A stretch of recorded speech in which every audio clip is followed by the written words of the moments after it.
नारद जी महाराज पृथ्वी लोक पर भ्रमण करते करते कहां पहुंचे? वृंदावन। सनत कुमारों से समागम हुआ। वृंदावन आने से पहले सनत कुमारों से समागम हुआ, प्रणाम किया। सनत कुमार कहने लगे, नारद जी तुम्हारा मुख मलिन कैसे हो रहा है?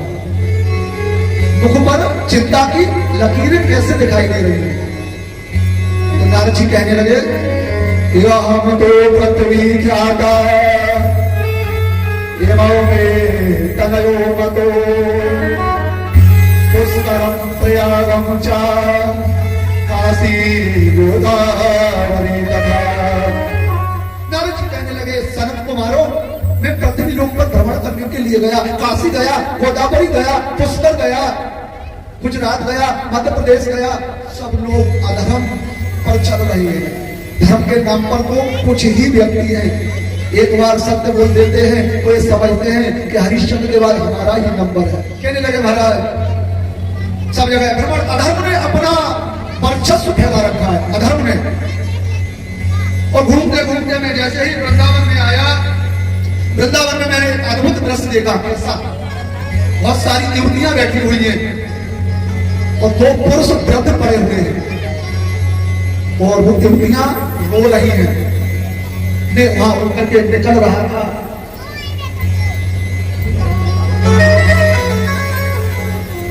मैं वहां उतर के निकल रहा था। मैंने अद्भुत आश्चर्य देखा। मैंने उनसे पूछा, देवी आप कौन हो? वो कहने लगी, अहम भक्ति रीति ख्याता, मेरा नाम भक्ति देवी है। एवं में तनयो मते, ये दोनों पुत्र हैं। तनयो माने पुत्र, बहुवचन तनयो, ये दोनों मेरे पुत्र हैं। ये काले योग झर झरा, कलयुग के प्रभाव से मैं तो युवा हो गई और ये दोनों मेरे पुत्र वृद्ध हो गए। आप सब तो भले पधारे, कोई उपाय करिए ना। अब नारद जी को दया हुई, गीता पाठर मुहुर्मुहु, गीता का पाठ सुनाने लगे, वेद मंत्रों का उच्चारण करने लगे। ज्ञान प्यारा, माता युवा हो और पुत्र वृद्ध हो, ये बड़ा आश्चर्य है ना। भक्ति के पुत्र हैं ज्ञान प्यारा। वेद मंत्रों का उच्चारण, गीता पाठ और मुहुर्मुहु, गीता का पाठ, महाभारत का पाठ, परंतु नेका थोड़ा बहुत मूर्छित, मूर्छा जग जाए फिर पुनः मूर्छा हो जाए। नारद जी कहने लगे, मैं इस कार्य को सफल करूंगा देवी, तुम चिंता मत करो। सनकादि ऋषियों, सनकादि कौन है ध्यान दो, कि ब्रह्मा के 4 पुत्र हैं, सनक, सनातन, सनातन और सनत कुमार।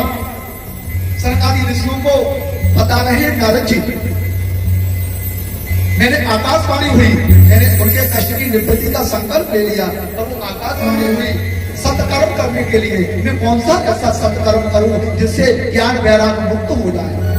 सौनकादि ऋषि कहने लगे, नारद जी तुम चिंता मत करो, ज्ञान वैराग मुक्त हो जाएंगे। तुम श्रीमद् भागवत जो वेद व्यास के द्वारा रचित है उसका पाठ श्रवण कराओ, उसकी कथा श्रवण कराओ। कहाँ करनी चाहिए? कहने लगे ऐसा करते हैं, ऐसा करते हैं बद्रीनाथ से, इनका समागम बद्रीनाथ में हुआ था। बद्रीनाथ से थोड़ा सा चलते हैं हरिद्वार में, तो इधर के भी संत लोग आ जाएंगे, कैलाश पर्वत के भी संत लोग आ जाएंगे, हिमालय के भी संत लोग आ जाएंगे। और वहाँ गंगा के किनारे आनंद नाम का तट है, सुंदर सा वट वृक्ष है और वहीं पर भगवान की कथा प्रारंभ करते हैं।